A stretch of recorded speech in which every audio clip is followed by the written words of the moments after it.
Depois dos preços de carro terem disparado durante a pandemia por causa de um desequilíbrio ali na relação de demanda e oferta, parece que essa bolha de carros está começando a estourar agora no Brasil. Nesse vídeo a gente vai entender como é que isso afeta o seu bolso e como que isso afeta o modelo de negócios da locadora Movida, uma das queridinhas da bolsa. Sejam todos muito bem-vindos a mais um vídeo aqui no canal do Sagui. Eu sou o André Reale, gestor cotista do Clube de Investimentos. E se teve uma empresa que cometeu alguns erros nos últimos anos e agora está pagando a conta, essa empresa é a Movida. Para quem não conhece, a Movida é uma das maiores locadoras de carros do Brasil. Eles compram carros novos das fábricas e das concessionárias, alugam esses carros por um período de tempo, e depois vendem esses carros no mercado de usados ou seminovos. E como eu falei de forma mais resumida no vídeo sobre Simpar, a Movida atua em três principais segmentos: o Rent-A-Car, RAC, a gestão e terceirização de frotas, que é o GTF, e o segmento de seminovos. No RAC, a empresa aluga o carro e recebe o valor do aluguel normalmente. No GTF, a Movida tem clientes corporativos maiores e, além de alugar os veículos, ela assume responsabilidade por gerir essa frota, por manter essa frota. Por fim, no segmento de seminovos, é também bem intuitivo, é quando a Movida então vende esses carros que ela antes tinha comprado para alugar ou para disponibilizar frotas. Normalmente, em média, a Movida fica com o carro durante um ano. E aí depois disso ele vai para essa parte da venda dos seminovos. Falando assim, não parece ter muito erro, né? Um modelo de negócios relativamente bem simples, fácil de entender. Mas então, onde que a Movida teria se perdido ali? Quais teriam sido esses erros que eles cometeram e por que as ações caíram 50% em um ano e meio? Mas antes de eu falar sobre isso, eu quero que você comente aí no vídeo qual que é a sua visão sobre a Movida. Você tem a empresa na carteira? Gosta, não gosta? Conta pra gente que estamos de olho. Vamos lá então. Bom, durante a pandemia, todo mundo sabe que preços de carro no mundo inteiro dispararam, novos e usados. Teve toda aquela questão da falta de oferta de chips e semicondutores, que prejudicou muito a fabricação de carros, em termos de escala, principalmente. E isso fez com que o produto se tornasse mais escasso. Quando um produto se torna mais escasso, ele fica mais caro, naturalmente, porque a demanda continua a mesma. Então, a relação demanda e oferta foi desequilibrada pela pandemia. Isso fomentou um movimento muito curioso no mercado, que é o fato de, durante essa época, alguns carros usados estavam mais caros do que os seus exatos modelos novos. Por quê? Porque como as fábricas estavam com muita dificuldade de ofertar aquele produto, às vezes quando você comprava um carro novo, você tinha que entrar numa fila de espera de 6, 12 meses.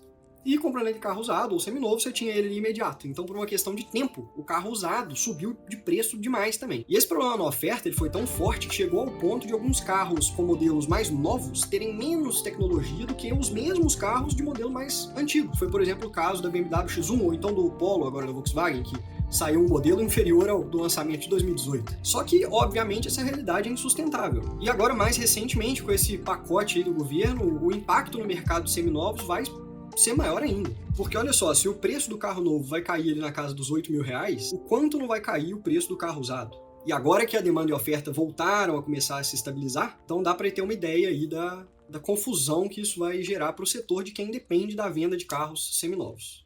Então, começando a entender onde eu quero chegar, né?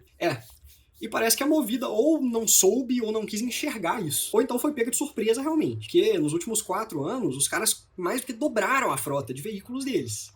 Então eles compraram muitos carros em alta absurda de preço e agora o preço está começando a cair. Se eles não venderem rápido, pode ser que tenham problemas aí. Mas como que eles mais do que dobraram essa frota nos últimos 4 anos? Óbvio, se endividando, alavancando a empresa, o que não é um problema quando os juros não tá absurdo igual tá agora. Olha só como é que foi a evolução do passivo versus patrimônio líquido da Movida nos últimos anos. Enquanto que o passivo quase quadruplicou desde 2020, o patrimônio líquido subiu míseros 18%.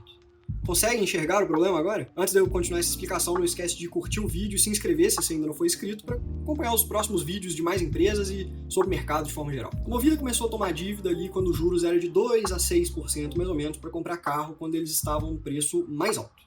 Agora, eles têm que pagar essa mesma dívida com juros na casa de 13% e revender esses carros a preços mais baixos. E é lógico, esses custos de financiamento e depreciação estão cobrando o preço. Uma empresa que lucrou 258 milhões no primeiro trimestre de 2022 não passou dos 21 milhões no primeiro trimestre de 2023. As despesas financeiras da Movida saíram na casa dos 400 milhões para quase 615 milhões do primeiro trimestre de 2022 para o mesmo período de 2023. Sendo que o lucro operacional, o famoso EBIT, caiu de 650 para 485 milhões. E tão preocupante quanto isso é a depreciação. Com a queda no preço dos carros, é claro então que a Movida precisa divulgar nos resultados a queda no valor de seus ativos, para refletir essa depreciação nos resultados.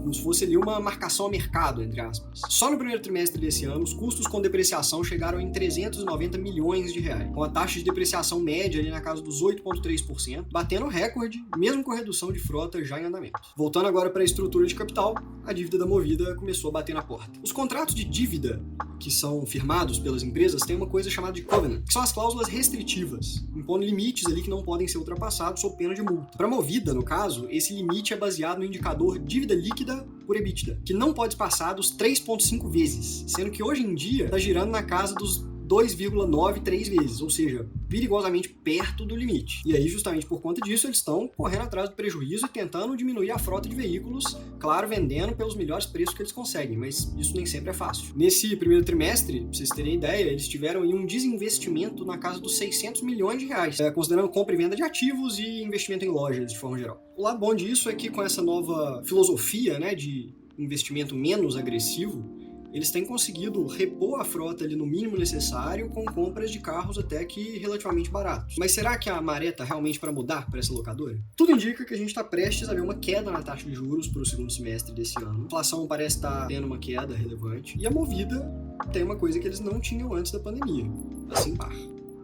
Que se vocês assistiram ao nosso vídeo de Simpar, sabem como que a estratégia de sinergia deles é brutal de positiva para as empresas que estão dentro do guarda-chuva. Se você ainda não assistiu o vídeo de Simpar, depois que acabar esse, tem um vídeo dela aqui no canal, assiste lá que tá interessante. Mas, em resumo, a Simpar é uma holding que controla a Movida e outras empresas também. Ela é dona de várias empresas no mercado de logística brasileiro e tem muito a acrescentar para a operação e estrutura de capital da Movida. Claro que uma queda na Selic seria um grande alívio para a Movida, justamente porque está alavancada, mas não é suficiente só por isso para deixar a empresa redonda de novo, não. Sabendo disso, eles estão correndo atrás de conseguir rentabilizar melhor o investimento dos carros, ou então, pelo menos, deixar eles mais tempo no portfólio. Por exemplo, agora a Movida criou a Mover, que é uma empresa exclusiva para locação de veículos para motoristas de aplicativo. E esses carros da Mover vão ser exatamente carros de segundo ciclo, né, que já teriam passado ali o seu 1 ano dentro da empresa, que seriam revendidos, agora eles vão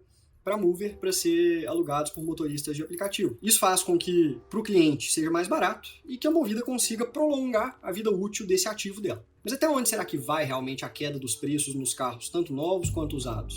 Até onde vão esses incentivos do governo aí para esse mercado automobilístico? Vamos seguir acompanhando de perto, mas por enquanto não tem como saber. Se inscreva no canal para não perder as atualizações e novos vídeos que estão saindo com frequência.